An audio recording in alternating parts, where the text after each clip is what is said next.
Cena de jardim. Era uma vez o menor jardim do mundo. E se era assim, o menor jardim, não é porque ele havia encolhido, não. O mundo é que havia crescido demais.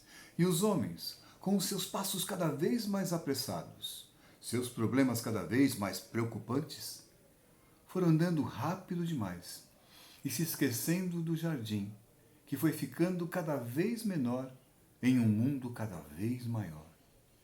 E nesse menor jardim do mundo morava um vovô Tatu Bolinha, que era um grande contador de histórias. Ele sabia contar mais de 300 histórias lá na língua dos Tatu Bolinhas. E ele contava tantas histórias. Na tarde que aconteceu isso que eu conto agora para vocês, ele estava sentado em cima de uma pequena semente, contando uma história para os seus netos tatuzinhos, para as meninas joaninhas que deslizavam pelas pétalas das margaridas nos seus quase vestidos de bolinha. Até o inquieto grilo parou para ouvir a história, e uma linda borboleta amarela também. E ouvia a história também o senhor Barão, que era assim como era chamado um besouro bem rabugento, que dizia ser um barão muito imponente.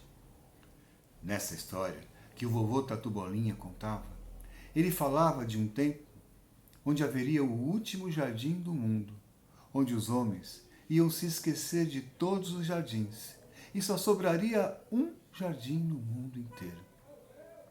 Quando ele terminou de contar a sua história, o senhor Barão, o besouro, com o seu jeito rabugento de sempre, disse assim: senhor Tatu, a sua história me faz pensar.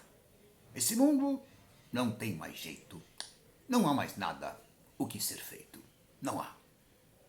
Foi quando o vovô Tatu Bolinha sorriu, tocou no ombro do besouro e disse assim: tem sim, olhe lá, senhor Barão. E apontou na direção de um avô e de uma neta que se aproximavam daquele jardim. O avô trazia um embrulho de presente nas mãos.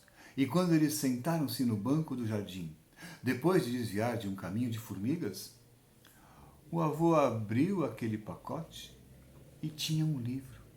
Então, a sua netinha abriu um sorriso de felicidade. O avô então abriu a primeira página do livro e começou a ler uma história para ela que começava exatamente assim. Era uma vez o menor jardim do mundo. Nessa hora, o vovô Tatu Bolinha e todos aqueles olhinhos miúdos que não eram vistos pararam para ouvir aquela história. E o vovô, olhando para o senhor Barão, para o velho besouro, disse assim: viu, senhor Barão, como o mundo ainda tem jeito e ainda há muito que ser feito?